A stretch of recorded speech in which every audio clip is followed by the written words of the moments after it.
Bom, fiz um vídeo sobre Levíticos, nada mais justo do que fazer um sobre Josué, né? Então tô sempre com a minha princesa aqui do meu lado, né? Minha espada mais cortante. E vamos lá então. Para quem tá em Josué, eu vou fazer só uma leiturinha básica aqui do que a gente já viu. A gente começou do zero.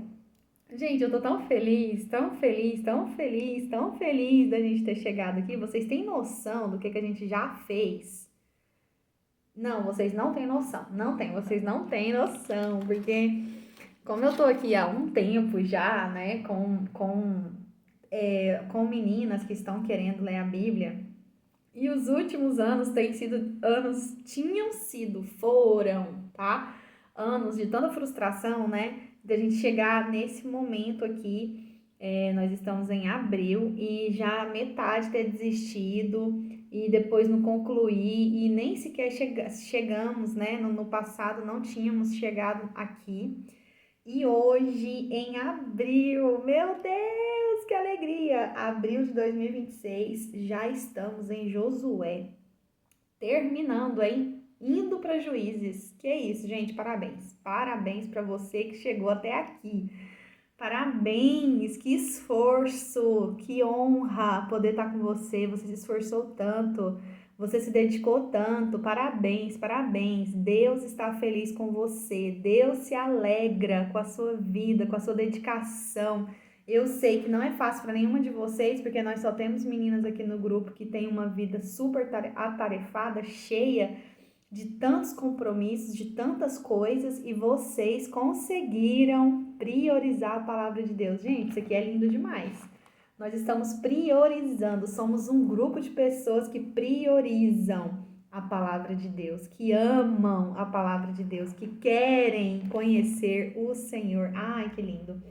Então, nós, nessa caminhada, começamos lá em Gênesis, lemos até a metade de Gênesis aproximadamente, lemos Jó, toda a história de Jó, né? Vimos que foi um livro bem difícil de ser compreendido, perdão. Uma poesia densa, né? Como foi falado aqui. Depois nós vimos a nação de Israel nascer lá em Gênesis com o chamado de Abraão, por meio dos patriarcas Abraão, Isaac, Jacó, que depois teve seu nome mudado para Israel, que teve 12 filhos, que foram as 12 tribos de Israel, né? Que são essas tribos que são os descendentes de Abraão. A Abraão foi feito uma promessa. O Senhor chamou Abraão quando nada havia ainda, quando ele era só ele e a esposa dele, Sara, que na época era Sarai, Abrão e Sarai, e convidou Abraão a olhar para o céu. Um céu, gente, eu imagino, porque hoje nós vivemos em um mundo moderno, vivemos em uma cidade grande, que tem muitas luzes artificiais, quase não vemos muitas estrelas. Aqui eu convido você para viajar mesmo, fazer assim uma viagem para o passado. Imagina uma terra, né, deserta, onde não existia prédio, não existiam casas, não existia luz elétrica. De noite, quando escurecia, era um breu, né? Era tudo escuro. E tinha muitas estrelas, muitas estrelas, muitas estrelas. E nesse contexto, nesse lugar, nessa realidade, Deus convida Abraão a olhar para o céu e tentar contar as estrelas. E Abraão não consegue, claro, eram muitas estrelas. E ali, naquele lugar onde Abraão tinha somente ele e a sua esposa, Deus faz uma promessa para ele. Ele fala que a descendência de Abraão seria como as estrelas, seria tão grande como as estrelas, né? Deus usa outra metáfora, ele fala que seria como contar os grãos de areia, né? Se ele pudesse contar os grãos de areia, assim seria a descendência dele. Então imagina um homem que já não era novinho, já era um homem mais maduro, com uma esposa que não tinha filhos, e Deus dá essa promessa para ele, lá em Gênesis. E aí a gente vê Abraão andando, peregrinando para a cidade, para o lugar que Deus mandou ele ir, por obediência, por fé. Ele vai, depois a gente vê que ele tem o filho da promessa, Isaac. Depois de Isaac tem Esaú e Jacó, e de Jacó vem os 12 filhos, que são as 12 tribos que depois são escravizados lá no Egito. E aí depois Deus levanta Moisés para libertá-los da escravidão. E quando Moisés é enviado como libertador para tirar o povo de Deus do Egito, já é um povo numeroso. E quando esse povo vai para o deserto, vai para a terra prometida, a terra que Deus prometeu para Abraão lá atrás, porque quando Deus falou que a descendência de Abraão seria tão grande quanto as estrelas no céu, ele disse que ele daria uma terra para essa descendência. Gente, Deus é fiel, Deus é fiel. Se demorou, nós acabamos de ler juntas que tudo que aconteceu de ruim, tudo que aconteceu de atraso, foi única e exclusivamente culpa do homem, né? Deus o tempo todo se manteve fiel, se manteve disposto, disponível, e o homem errando, pecando, murmurando, reclamando, e mesmo assim Deus continuou fiel. E então a gente vê ele saindo ali, né, de Gênesis, indo para o Êxodo, que é o segundo livro da Bíblia. Em Êxodo a gente vê a caminhada pelo deserto.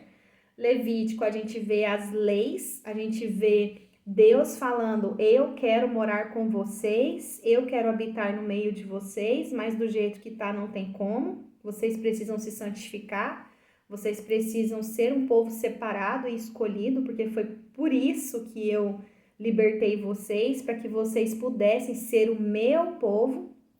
E aí, Números, já usei essa expressão no outro vídeo, vou usar de novo porque eu amei essa expressão. Em Números nós estamos contando as estrelas, nós estamos contando a areia do mar, né? A areia da praia.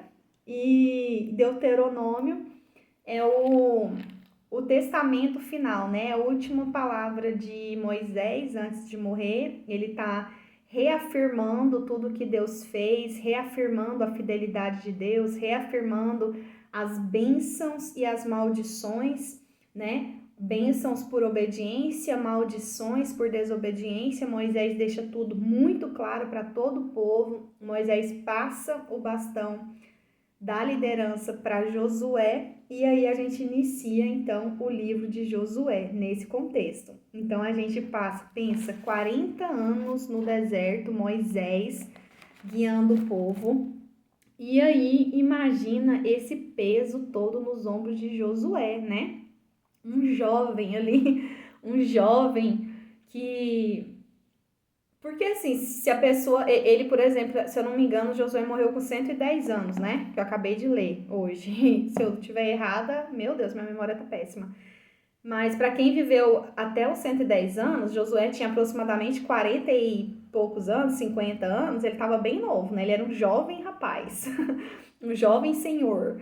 E aí ele vai, né, assumir a liderança do povo para adentrar a Terra Prometida, conquistar a Terra Prometida. Lembrando que a Terra Prometida, como teve toda a bagunça lá atrás, né, lá em Gênesis, a desobediência e a questão de eles não fazerem exatamente o que Deus havia mandado, a terra tinha sido invadida por outros povos e agora eles precisavam conquistar a terra, né? Mas Deus deixou bem claro desde o início que ele daria a terra para eles, que ele daria os povos que estavam na terra nas mãos deles. Então eles foram por essa fé. Tanto que tem eu vou dar uma visitada aqui na Bíblia, tá? Porque esse aqui de Josué não tem como não ler a Bíblia, né?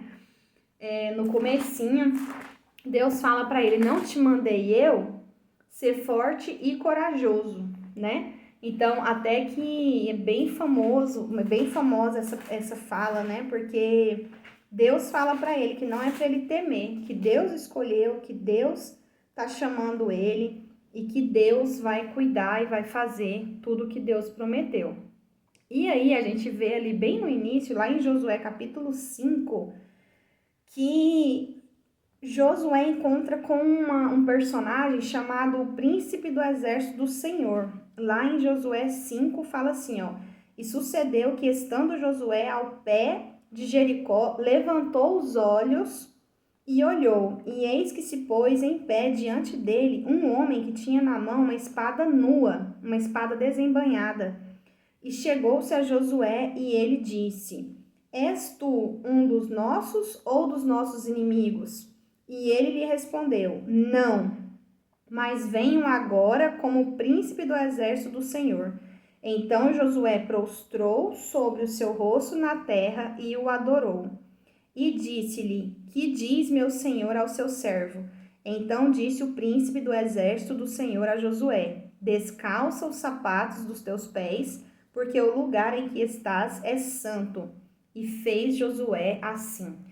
Então aqui, gente, a grande maioria dos teólogos estudiosos da Bíblia admitem, aceitam que isso aqui é uma cristofania, né? Uma cristofania a gente considera na Bíblia quando existe uma aparição aqui de Cristo antes dele encarnar, antes de Cristo vir como homem, né? Então, é de consenso quase geral, tem algumas pessoas que acreditam que não foi Cristo, que foi um anjo, mas a gente tem alguns pontos aqui nessa fala que comprovam que esse aqui não era um anjo, e sim o próprio Jesus Cristo. Porque, primeiro, ele fala assim: você é um dos nossos ou contra nós? E ele não responde, né? Ele fala não. Esse não, o que ele está querendo dizer? Ele está falando que ele não veio para assumir o comando de Josué. Ele não faz parte do que Josué está querendo fazer. Né? Então ele fala: você é um dos nossos. Se ele falasse sim, o que Josué ia entender? Tá comigo, tá fazendo o que eu, porque eu sou o comandante, tá fazendo o que eu, né, vou fazer, e ele vai fazer parte. Quando ele fala não, ele está querendo dizer que ele não está na agenda de Josué, nem na agenda dos inimigos deles, ele está na agenda de Deus. Ele tem uma agenda para cumprir aqui na terra e essa agenda vem do próprio Deus. Então, Josué que vai se curvar a ele e obedecer à agenda dele. Vocês estão entendendo a diferença? De você ter sua agenda e chamar Deus, fazer parte dela, do que você se colocar na agenda de Deus. Então, é basicamente isso que ele está falando. E outra coisa interessante, aqui fala que Josué prostrou, como eu li com vocês, prostrou sobre ele e o adorou. E ele aceita a adoração. Nas outras passagens que nós vamos ler juntas aqui mais pra frente, toda vez que um anjo aparece e ele é adorado, eles não aceitam. Lá Abraão, quando ele tentou adorar os anjos que apareceram para ele, eles não aceitaram a adoração. Lá em Isaías, eles não vão aceitar a adoração. Então, o anjo não aceita a adoração. E esse aqui aceitou, que nos leva a crer que realmente era o próprio Deus, era o Senhor Jesus Cristo. Então, ele aceita a adoração de Josué e ele fala uma fala, que quem falou essa fala na Bíblia, gente? Tira a sandália dos seus pés, pois o lugar que você está é sagrado. A mesma fala que o próprio Deus falou para Moisés, quando chamou Moisés lá atrás, na sarça ardendo, quando chamou Moisés para libertar o povo. Então, aqui é claramente Deus mostrando para Josué, no momento crucial da vida de Josué, a sua primeira batalha, né, como líder do povo, sozinho, né, entre aspas, sem Moisés. Então Deus aparece para ele, mostra que está com ele, mostra que se ele obedecer aos comandos de Deus, ele vai ser bem sucedido. Mostra que ele é o próprio Deus. Tire a sandália dos seus pés, pois esse lugar é sagrado. Assim Josué faz. E o que segue, né, depois disso aqui, é a queda de Jericó. Então, os comandos que aparecem, a gente entende que são os comandos de Deus para Josué. Porque se vocês forem parar para pensar, gente, é porque a gente lê a Bíblia e a gente é tão apaixonada, né, pela palavra e por Deus, que às vezes a gente não vê quanta coisa, como que eu posso falar? Quanta coisa, fugiu a palavra, que não seria possível, sabe? Coisas surreais, coisas que jamais seriam possíveis de acontecer, acontecem. Então, assim, por exemplo, a gente poderia considerar essa vitória de Jericó como uma coisa muito bizarra, uma coisa... Vocês já pararam para pensar? Quem aí já assistiu um filme de guerra? Ou já assistiu um documentário sobre a guerra, sobre guerra? Guerra, gente, guerra, militarismo, gente, não existe isso. É arma, né? É fogo, é arma, é luta. E aqui foi o que? Gritos e trombetas, ao invés de espada, ao invés de luta. Né? Deus manda gritar, tocar trombeta, dar a volta na cidade. Então, assim, Deus estava ensinando dependência aqui. E o mais interessante é que Josué, ele entendeu. Josué obedece, né? Josué entende que não é só uma questão de tática, não é só uma questão militar, é uma questão de dependência. Quem vai vencer essa guerra é o Senhor. Foi Deus quem prometeu aquela terra e Deus disse que ia entregar nas mãos deles, e assim ele faz, e assim ele obedece, ele ouve e ele obedece à voz daquele que prometeu para ele, sabendo que Deus cumpriria tudo que ele prometeu. E aí, é interessante que vai passando, eles conquistam, né, a terra de Jericó, acontece aquilo tudo. Aí mais pra frente, lá em Josué 8, no versículo 35, fala assim: palavra nenhuma houve de tudo que Moisés ordenara que Josué não lesse perante toda a congregação de Israel, e das mulheres e dos meninos e dos estrangeiros que andavam no meio deles. Depois da conquista de Jericó, Josué fez questão de ler toda a lei, de ler tudo que Moisés tinha deixado para o povo. E, gente, é tão incrível que acaba de acontecer isso. Eles conquistaram a primeira cidade, tiveram vitória, estavam com a autoestima elevada, acabaram de ler toda a lei. Aí aparecem os gibeonitas e os enganam, né? Aparece os gibeonitas falando aquela história de que eles vinham de uma terra distante. E aí, no capítulo 9, no verso 14, diz assim, ó: então aqueles homens israelitas tomaram da sua provisão e não pediram conselho ao Senhor. Não pediram conselho ao Senhor. Gente, até o mais espiritual dos líderes erra, né? A gente tem que pensar isso, somos pessoas, somos seres humanos que, se guiados pelos nossos próprios sentidos, vamos errar, vamos pecar, vamos cometer erros, vamos tomar decisões totalmente fora da vontade de Deus, dos planos de Deus para nós, porque nós precisamos consultar a Deus. Consultar a Deus é o que nos protege de alianças erradas, decisões erradas, caminhos errados. Então, isso é uma lição muito forte para a nossa vida. Não tomar nenhuma decisão, não fazer absolutamente nada sem antes consultar o Senhor. Tudo que tiver para a gente fazer, a gente deve colocar na presença do Senhor. E mais lá na frente, né, lá em Josué 10, capítulo 10, verso 13, fala assim: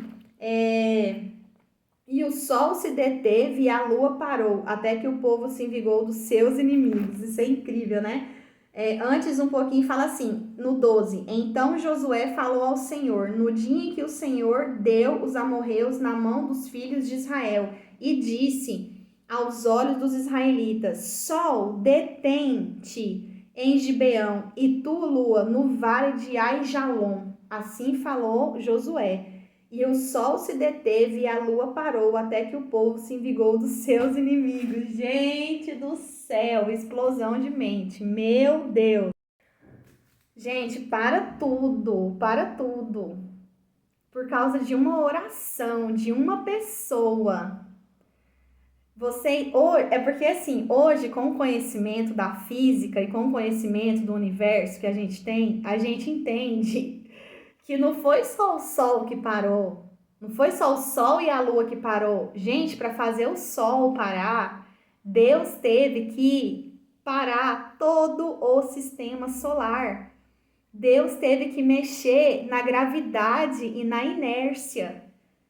Vocês conseguem entender isso? Que é muito maior do que a gente imagina? Deus teve que congelar todo o universo, toda a rotação solar, toda a rotação terrestre, todo o sistema solar. Por causa de uma oração, o Senhor Ele ajustou o universo. Ele ajustou o universo por causa de uma oração. Gente, depois de ler isso, como que nós podemos duvidar do que Deus pode fazer por nós? Será que existe alguma coisa que Deus não pode fazer por nós? Você responde aí, me fala. Conclusão. O que se eu puder, lá no de Levítico eu falei, se eu pudesse resumir o livro de Levítico em uma palavra seria santidade. Se eu pudesse resumir o livro de Josué em uma palavra seria fidelidade. Fidelidade. Lá em Josué, do capítulo 21 ao capítulo 24, a gente vê a fidelidade, né? De todas, está escrito lá, né? Josué 21, 45. Deixa eu achar aqui. De 21 a 45. Desta sorte, vou ler do 43 ao 45. Desta sorte deu o Senhor a Israel toda a terra que jurara dar aos seus pais, que jurara dar a Abraão lá atrás, quando nenhum filho existia. E a possuiriam e habitaram nela. E a possuíram e habitaram nela. E o Senhor lhes deu repouso em redor, conforme tudo quanto jurara a seus pais. E nenhum de todos os seus inimigos ficou em pé diante deles. Todos os seus inimigos o Senhor deu na sua mão. Palavra alguma falhou. De todas as boas palavras que o Senhor falara à casa de Israel, tudo se cumpriu. Oh, meu Deus, o Senhor é lindo demais. O Senhor cumpriu toda a sua palavra, toda a promessa que ele fez, ele cumpriu. Gente, não tem como não confiar nesse Deus, não tem como não amar esse Senhor maravilhoso, fiel que nós temos. Nós somos infiéis, ele permanece fiel. Nós somos fiéis, ele permanece fiel. Nós murmuramos, ele permanece fiel. Nós blasfemamos, ele permanece fiel. Nós duvidamos, ele permanece fiel. Ele permanece fiel. Nós somos abalados, ele permanece inabalado, fiel até o fim. A sua palavra é digna, a sua palavra é fiel, tudo que ele fala, ele cumpre. Tudo que ele fala, ele cumpre. Meu Deus! O livro de Josué termina com Josué reunindo o povo e relembrando, né? Igual a irmã Lúcia falou lá no grupo, relembrando todos os feitos de Deus, desde Abraão. Ai, gente! E é lindo como ele lança o desafio, né? Ele fala tudo que Deus fez, desde Abraão até chegar onde eles estão. E aí ele lança o desafio lá no versículo 15 do livro 24, do capítulo 24, no versículo 15, ele fala assim, depois de contar tudo, né, de Abraão, de Isaac, de Jacó, da peregrinação, da salvação do deserto, do Egito, da libertação do povo, de tudo que Deus fez, das pragas, dos milagres, do maná. Aí ele fala, agora, pois, temei ao Senhor e serve-o com sinceridade e com verdade. Deitai fora os deuses aos quais serviram vossos pais da além do rio e no Egito, e serve ao Senhor. Faz um apelo. Porém, se vos parece mal aos vossos olhos servir ao Senhor, escolhei hoje a quem servais. Se os deuses a quem serviram vossos pais, que estavam da além do rio, ou os deuses dos amorreus, em cuja terra habitais, porém eu e minha casa serviremos ao Senhor Deus, o único Deus.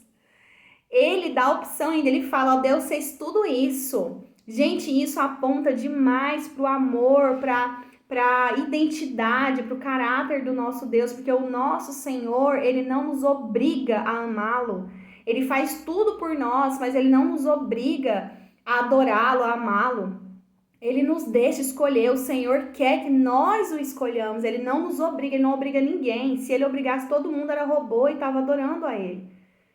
Ele nos dá o livre-arbítrio de escolhê-lo. Assim como Josué falou, Escolhe o que for bom para os seus olhos, o que vos parecer melhor. Escolhe. Eu escolho o Senhor. Eu e a minha casa serviremos ao Senhor. E depois dessa proclamação tão linda, né? Aí o povo aí fala que então o povo disse: nunca nos aconteça que deixamos o Senhor para servirmos a outros deuses, porque o Senhor é o nosso Deus. Ele é o que nos fez subir, a nós e a nossos pais, da terra do Egito, da casa da escravidão, e o que tem feito estes grandes sinais aos nossos olhos e nos guardou por todo o caminho que andamos e entre todos os povos pelo meio dos quais passamos. E o Senhor expeliu diante de nós a todas essas gentes, até o amorreu, morador da terra. Também nós serviremos ao Senhor, também nós serviremos ao Senhor, porquanto é o nosso Deus.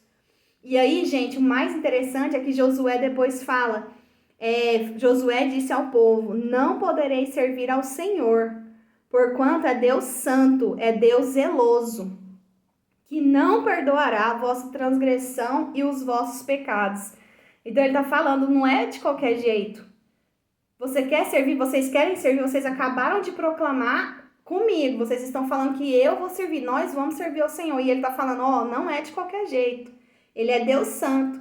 E ele fala, se deixardes o Senhor e servirdes a deuses estranhos, então se tornará e vos fará mal, e vos consumirá depois de vos fazer bem. Então disse o povo a Josué, não, antes serviremos ao Senhor. Ele deu a chance, ele explicou. E aí Josué fala, sois testemunhas contra vós mesmos. Gente do céu, isso aqui é tão forte, é tão profundo, porque mais na frente nós vamos ver que, infelizmente, dá vontade de chorar. O povo, se rebela contra Deus, se volta contra Deus, esquece o Senhor, começa a seguir outros deuses. E Josué estava explicando direitinho, não tem como servir o Senhor de qualquer jeito. Se você quer servir o Senhor, sede santo, porque Ele é santo. Cumpre os mandamentos dEle, anda segundo a lei dEle, anda segundo a vontade dEle, com o coração voltado para Ele, como a gente aprende com Jesus, com o coração voltado para Ele. E aí o povo fala que vai, e aí a gente já sabe, né? Josué acaba aqui falando, deixando claro que Deus é um Deus super, super fiel. Tudo que Ele prometeu, Ele cumpre. O medo não tem lugar onde a fidelidade de Deus habita, né? O tempo todo Deus fala, não temas, não temas, eu sou contigo, não temas, eu vou entregar na sua mão, não temas. Então não há lugar para o medo em um coração onde habita a fidelidade de Deus. É essa mensagem final que eu quero deixar com você. Não tenha medo de cumprir aquilo que Deus te chamou para fazer. Onde há fidelidade de Deus, não há espaço para medo. Se o seu coração está temeroso, coloca a fidelidade do Senhor aí dentro, que esse medo vai embora. Porque o Senhor é fiel. Tudo que Ele cumpriu para a minha e para a sua vida há de se cumprir. Tudo que Ele prometeu, perdão. Tudo que Ele prometeu para a minha e para a sua vida há de se cumprir, porque Ele é um Deus fiel, que cumpre as suas promessas. Amém? Até o próximo livro.